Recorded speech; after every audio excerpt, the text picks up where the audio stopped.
I was talking to a young couple the other day. Nice people, both working good jobs, making about 70,000 a year combined.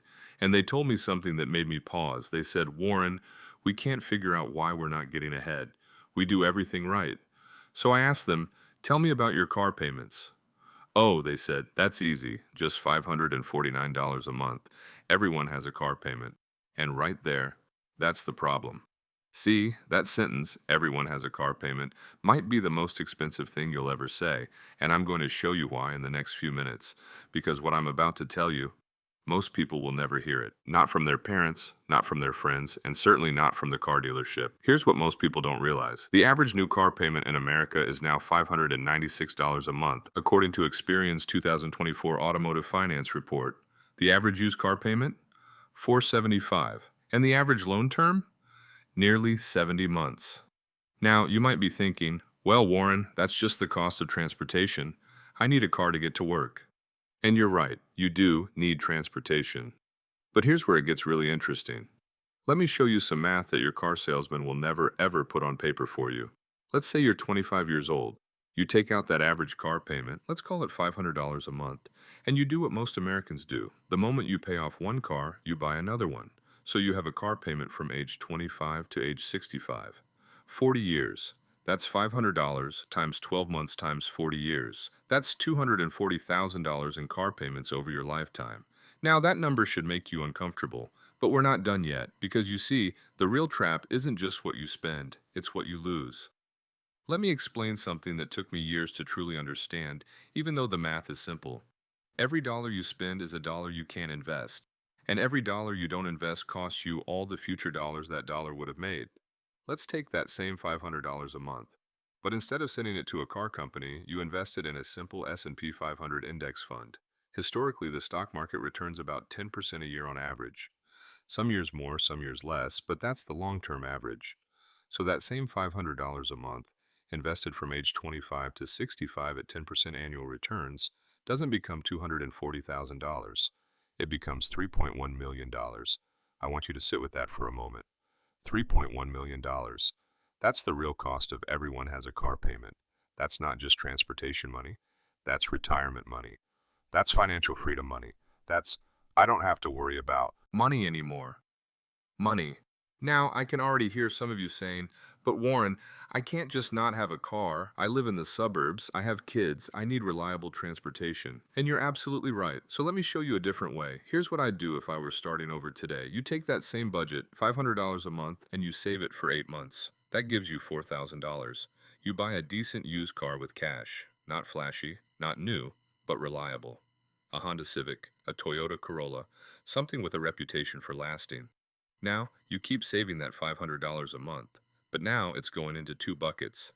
Half, $250, goes into your next car fund. The other $250 goes into investments. Every 4 years, you've saved up $12,000 in your car fund.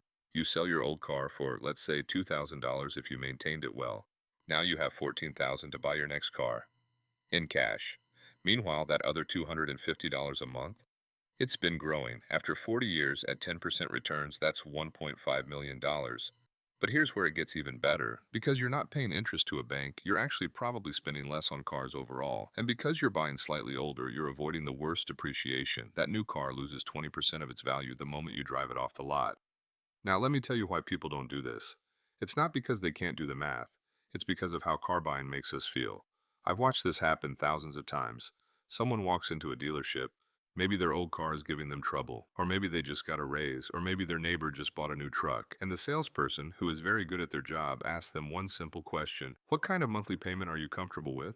Not "How much car can you afford?" Not "What's your total budget?" But "What's your monthly payment?" This is brilliant psychology and terrible finance, because they've just turned a $40,000 decision into a $500 a month decision. They've made it feel manageable, comfortable, and then they do something even more clever. They show you a car that's slightly above your budget. They say, "Well, for just $60 more per month, you can get the leather seats, the upgraded sound system, the lane departure warning," and you think, "Well, it's just 60 bucks a month. That's 2 coffees a week. I can do that." But it's not 2 coffees a week. Over a 5-year loan, that $60 a month is $3,600, plus interest. For leather seats you'll barely notice after the first month. Here's something else nobody talks about. We're spending money we don't have to impress people we don't like driving cars we can't afford. I've been wealthy for a long time now, and I still drive the same kind of car I've always driven. Nothing fancy, it gets me where I need to go. And you know what I've learned? The people who matter don't care what you drive, and the people who care what you drive don't matter. There's this idea in America that your car says something about who you are, that it reflects your success, your status, your worth as a person. That's marketing. That's not truth. Your net worth says something about your financial success.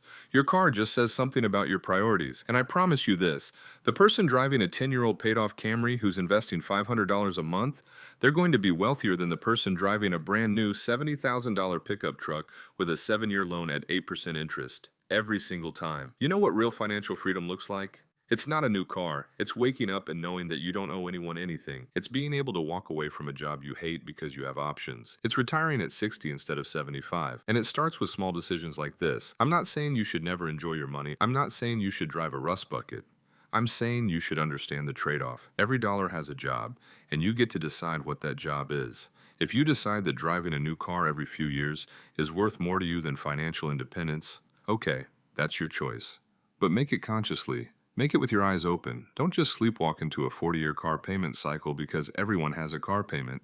Most people spend their whole lives trading their future for their present. They finance their lifestyle and wonder why they can't get ahead. And the truth is, they can't get ahead because they're dragging 40 years of car payments behind them like an anchor. So here's what I want you to do. First, if you currently have a car payment, I want you to calculate the real cost. Take your monthly payment, multiply it by the number of months left on your loan, add all the interest you'll pay.